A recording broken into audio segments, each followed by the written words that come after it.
కేంద్ర ప్రభుత్వం ప్రవేశపెట్టిన బడ్జెట్లో తెలంగాణ రాష్ట్రానికి పూర్తిగా అన్యాయం జరిగిందని కాంగ్రెస్ నాయకులు నిరసన తెలుపుతూ వికారాబాద్ జిల్లా కేంద్రంలోని రైల్వే స్టేషన్ వద్ద గల అంబేద్కర్ విగ్రహానికి పూలమాలలు వేసి నిరసన తెలిపి కేంద్ర ప్రభుత్వ దిష్టి బొమ్మను దగ్ధం చేశారు.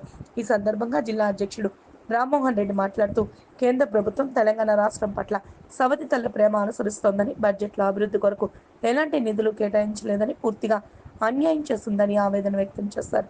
దీనికి బాధ్యత వహిస్తూ తెలంగాణలో గల బీజేపీ ఎంపీలు రాజీనామా చేయాలని డిమాండ్ చేశారు.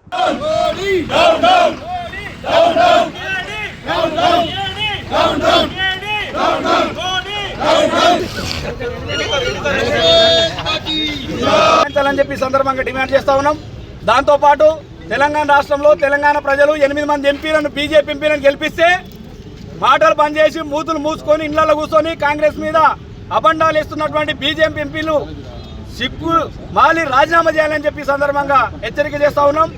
డబ్బులు లేకుండా నిధులు రాబట్టకుండా ఈరోజు కాంగ్రెస్ ప్రభుత్వమే మోసం చేస్తున్నట్టుగా జనాలను పక్కదో పట్టిస్తున్నటువంటి తీరైతే చాలా బాధాకరం. రాబోయే రోజుల్లో ప్రజలందరూ కూడా గమనిస్తూ ఉన్నారు. కేంద్ర ప్రభుత్వం బీజేపీ ప్రభుత్వం అది చేయకుండా రాష్ట్ర కాంగ్రెస్ ప్రభుత్వం ఏం చేయాలని చెప్పి మీ సందర్భంగా తెలియజేస్తా ఉన్నాం. ఒక ఆయన బండి సంజయ్ రాష్ట్రంలో అన్ని రకాలుగా ఇందిరమ్మ ఇండ్లు ఇస్తూ ఉంటే ఎట్లా ఇందిరమ్మ ఇండ్లు ఇస్తారని చెప్పి ప్రశ్నిస్తున్నాడు ఆయన బండి సంజయ్.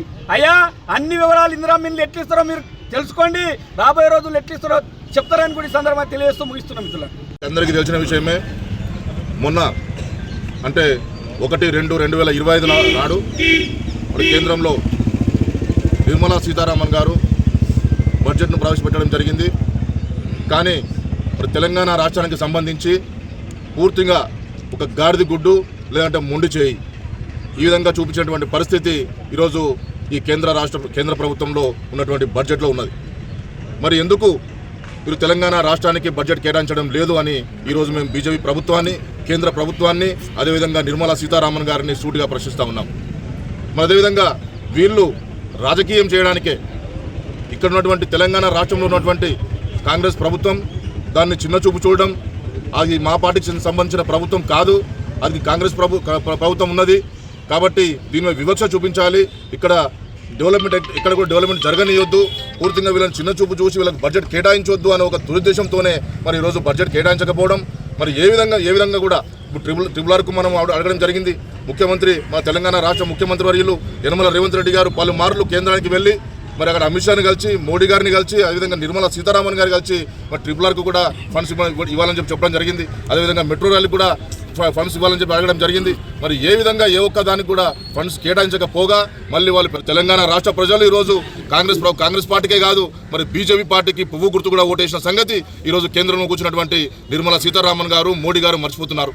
మరి మేము ఒకటే చెప్తా ఉన్నాం, ఈరోజు తెలంగాణ రాష్ట్ర ప్రజలకు వారు ఎంత చిన్న చూపు చూపినప్పటికీ కూడా ఇక్కడ తెలంగాణ రాష్ట్రంలో కొత్త బడ్జెట్ తీసుకొని వస్తాం.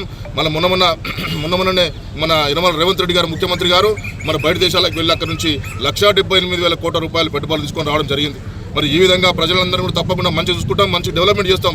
కానీ ఈ బీజేపీ ప్రభుత్వ వైఖరిని తప్పకుండా మనమందరం కూడా ఎదిరించాల్సిన అవసరం ఉన్నది. రాబోయే ఎలక్షన్లో తప్పకుండా ఒక్కరు కూడా ఏ ఒక్క ఓటు కూడా ఈ బీజేపీ ప్రభుత్వానికి వేయకుండా, ఈ పువ్వు గుర్తుకు వేయకుండా అందరూ కూడా వాళ్ళందరూ కూడా ఎదిరించాలి, అందరూ కూడా తిప్పికొట్టాలి. వాళ్ళందరినీ కూడా అవసరం వస్తే చెప్పుల దండలేసి వాళ్ళని ఊరేగింపజేయాలని చెప్పి సందర్భంగా మీకు అందరికీ తెలియజేస్తా ఉన్నా. మరి ఇక్కడ ఉన్నటువంటి బీజేపీ రాష్ట్ర అధ్యక్షులు కిషన్ రెడ్డి గారు మరి వారేమో కేంద్రంలో మంత్రిగా కూడా ఉన్నారు. మరి వారు మాత్రం ఎక్కడ కూడా నోరు మెదపట్లేదు, ఎక్కడ కూడా ఈ బడ్జెట్ గురించి మాట్లాడట్లేదు. మరి ఎందుకు తీసుకురావట్లేదు బడ్జెట్ అని చెప్పి మరి అందరూ కూడా ప్రశ్నిస్తుంటే కాంగ్రెస్ పార్టీ ఉన్నటువంటి నాయకులందరూ కూడా ప్రశ్నిస్తూ ఉంటే మరి వాళ్ళు ఎక్కడ కూడా నోరు ఇవ్వట్లేదు, దాని గురించి మాట్లాడట్లేదు. మరి అదేవిధంగా ఇంకొక ఆయన బండి సంజయ్ గారు ఉన్నారు, ఆయన కేంద్ర సహాయం ఆదేశాల ప్రకారం మేము ఈరోజు వికారాబాద్ నడిపొట్టి దగ్గర రైల్వే స్టేషన్ ముందు బాబాసాహెబ్ అంబేద్కర్ గారికి విగ్రహం ముందే ఈ యొక్క నిరసన కార్యక్రమాన్ని నిర్వహిస్తున్నాం. ముఖ్యంగా ఈ యొక్క బీజేపీ ప్రభుత్వం గతం లోపల అధికారంలోకి రావడానికి పేదవాళ్ళ ఖాతా లోపల 15 లక్షల రూపాయలు జమ చేస్తాం జన్ధన్ ఖాతా లోపల అని చెప్పి మోసపూరితమైనటువంటి వాగ్దానాలు చేసి అధికారంలోకి వచ్చి ఆ తర్వాత ప్రతి సంవత్సరం 2 కోట్ల ఉద్యోగాలు ఇస్తామని చెప్పి 10 ఏళ్ళు అధికారంలో ఉండి 20 కోట్ల ఉద్యోగాలు ఇవ్వాల్సినటువంటి బీజేపీ ప్రభుత్వం అసలు 1 కోటి ఉద్యోగాలు కూడా ఇవ్వలేని పరిస్థితి లోపల ఈరోజు నిరుద్యోగులంతా కూడా ఎంతో బాధపడుతున్నటువంటి సందర్భం లోపల మన రాష్ట్రానికి రావాల్సినటువంటి వాటా మోడీ కానీ అదేవిధంగా అమిత్ షా కానీ నిర్మలా సీతారామన్ గారిని కేవలం ఒక మహిళా ఫైనాన్స్ మినిస్టర్గా ఆర్థిక శాఖ మంత్రిగా వచ్చి మన రాష్ట్ర ప్రయోజనాలు దెబ్బతీసే విధంగా మన ప్రాంతానికి ఎలాంటి ప్రాజెక్టులు కానీ ఇంకా మనకు కావలసినటువంటి అవసరాలను గుర్తించి దాంట్లో భాగస్వామ్యం కానీ కాకుండా ఈరోజు కుట్రపూరితమైనటువంటి బడ్జెట్ను ప్రవేశపెట్టినందుకు నిరసనగా ఈరోజు మేము వికారాబాద్ లోపల సుధాకర్ రెడ్డి గారు మన ఫ్లోర్ లీడర్ అంశాలే పరిగణలోకి తీసుకుందాం. మన వికారాబాద్ పట్టణానికి జైపాల్ రెడ్డి గారు కేంద్ర మంత్రిగా ఉన్నప్పుడు సత్యం సేట్ ఇక్కడ అప్పుడు మున్సిపల్ చైర్పర్సన్గా కూడా ఉండే.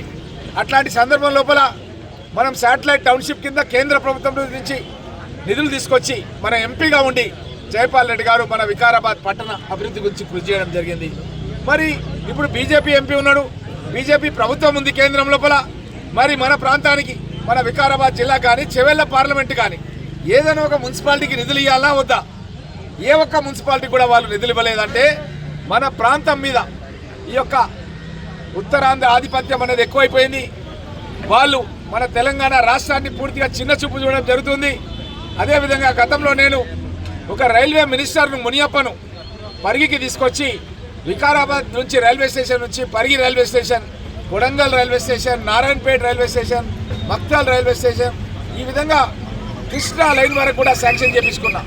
50% కేంద్ర ప్రభుత్వం, 50% రాష్ట్ర ప్రభుత్వం. కిరణ్ కుమార్ రెడ్డి గారు పరిగిలో SC/ST సప్లాన్ మంజూరు చేసినప్పుడు 50% నిధులు ఇస్తే ఆ తర్వాత వచ్చిన ప్రభుత్వం దీన్ని పట్టించుకోలేదు, కేంద్ర ప్రభుత్వం అసలే పట్టించుకోలేదు.